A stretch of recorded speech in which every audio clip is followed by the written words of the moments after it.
Il existe un animal qui divise les religions, choque les prophètes, et suscite la controverse depuis les temps anciens. Un animal si commun, qu'il se retrouve dans les assiettes du monde entier.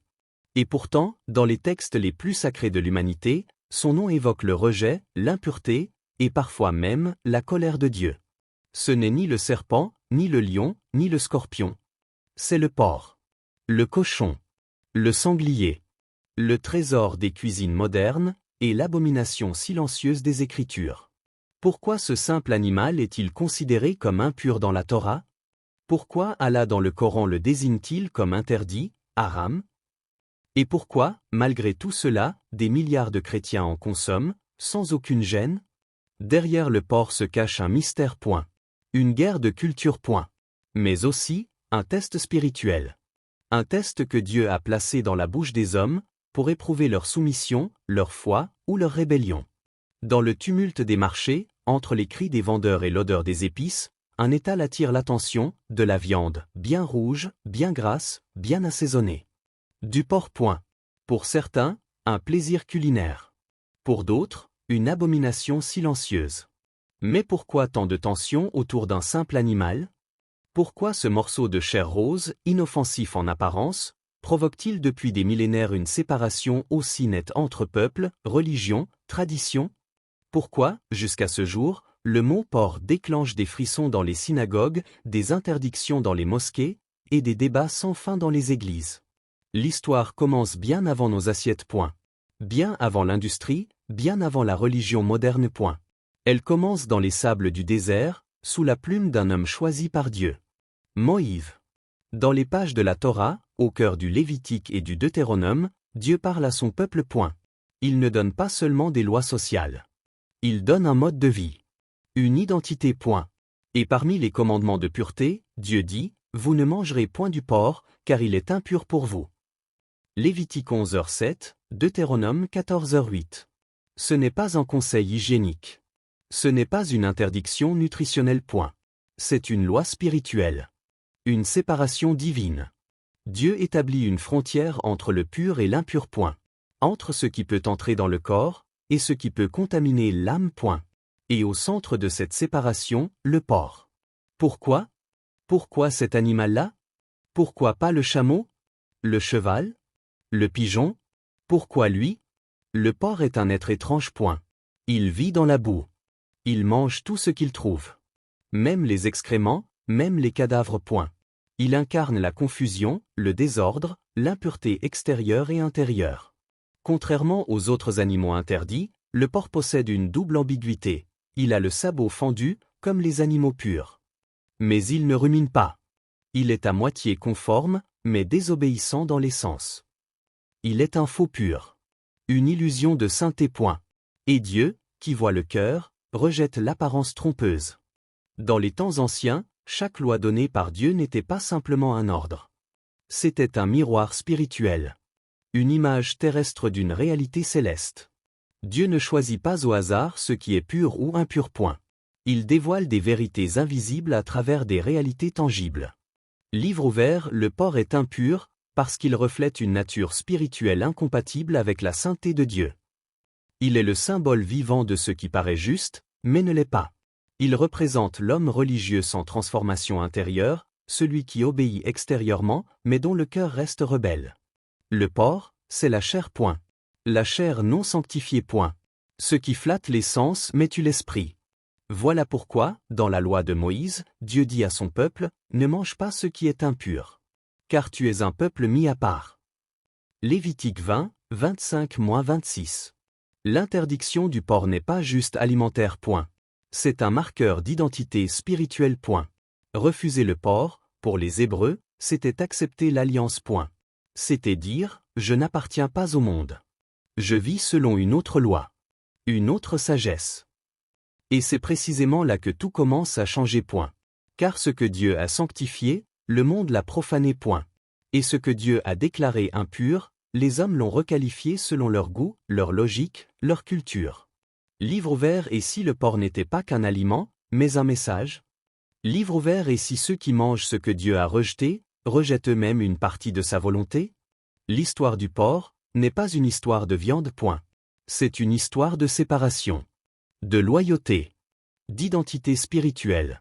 Dans l'ombre des temps, alors qu'Israël recevait des commandements de sainteté, les nations païennes, elles, offraient le porc à leur Dieu. En Égypte, en Grèce, en Mésopotamie, le porc était un animal sacrificiel, lié à des rituels de fertilité, de luxure, de mort. Parchemin chez les Grecs, le porc était offert à Déméter, déesse de la terre et de la moisson. Chez les Romains, il était associé à des cultes orgiaques. Chez les Babyloniens, il symbolisait l'abondance terrestre mais aussi la décadence morale. Ce que Dieu appelle impur, le monde le célèbre.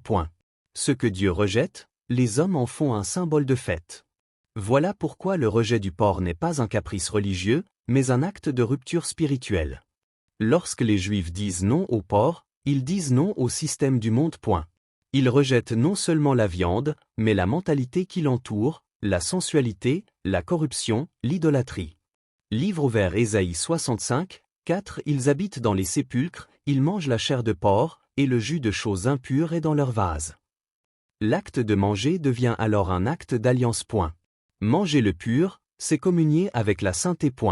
Manger l'impur, c'est communier avec la rébellion. Et voici l'ironie, le peuple de Dieu était entouré de nations puissantes, prospères, brillantes, et toutes consommaient ce que Dieu avait interdit. Dire non au porc, dans ce contexte, c'était dire oui à l'humiliation, à la différence, à l'obéissance, même dans l'incompréhension. Ce n'était pas une question de goût. C'était un choix de fidélité.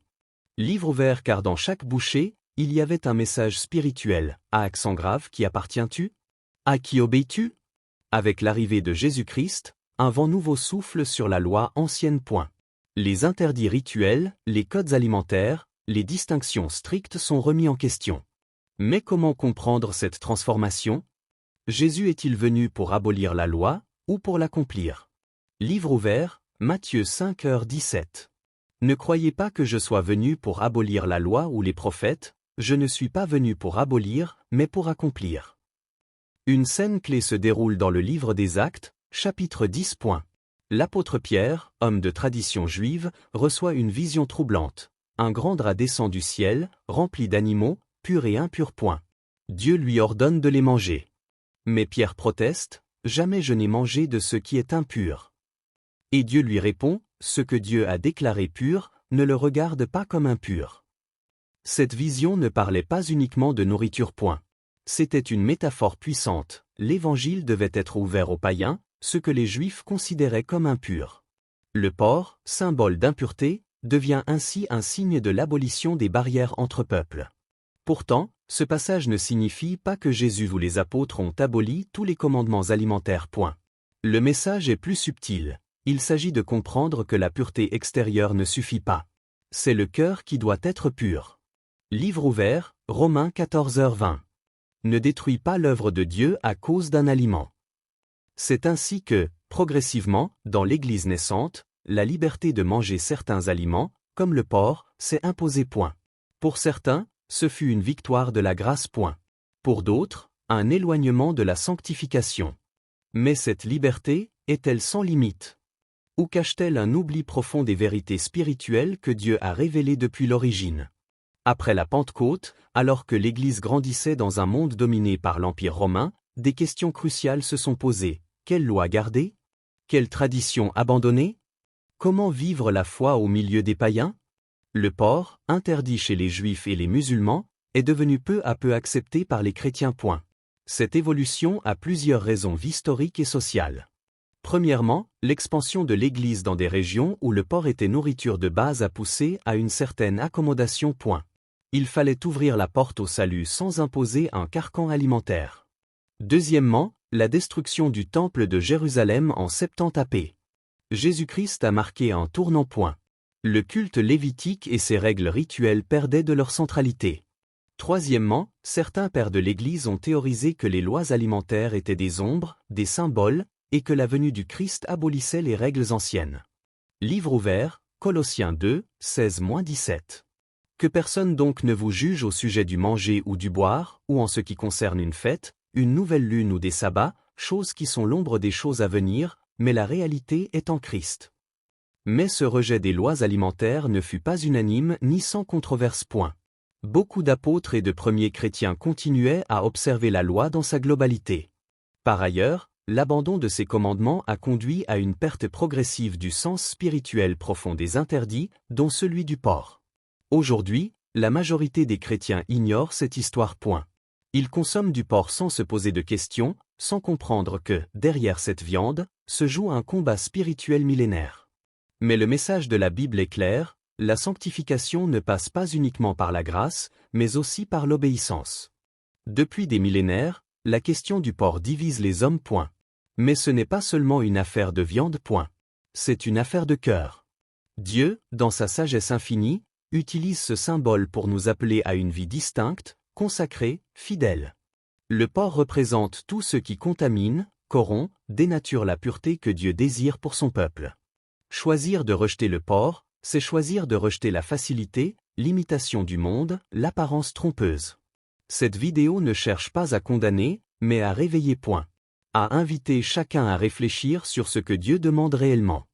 Dans un monde où tout se mélange, où les valeurs s'effacent, Dieu nous appelle à retrouver l'appel à la sainteté, un appel qui commence dans le moindre détail, même dans ce que nous mettons dans notre bouche. Livre ouvert, citation forte, éclatante. Soyez saints, car je suis saint. 1 Pierre 1h16, ne savez-vous pas que votre corps est le temple du Saint-Esprit? 1 Corinthiens 6h19. Le porc n'est pas qu'un interdit divin. C'est un appel à la consécration, un défi à la foi authentique. Alors, choisis aujourd'hui. Choisis la voie de l'obéissance, même quand elle semble difficile. Choisis la pureté qui vient de Dieu, au-delà des apparences. Et marche dans la bénédiction divine, en harmonie avec sa volonté.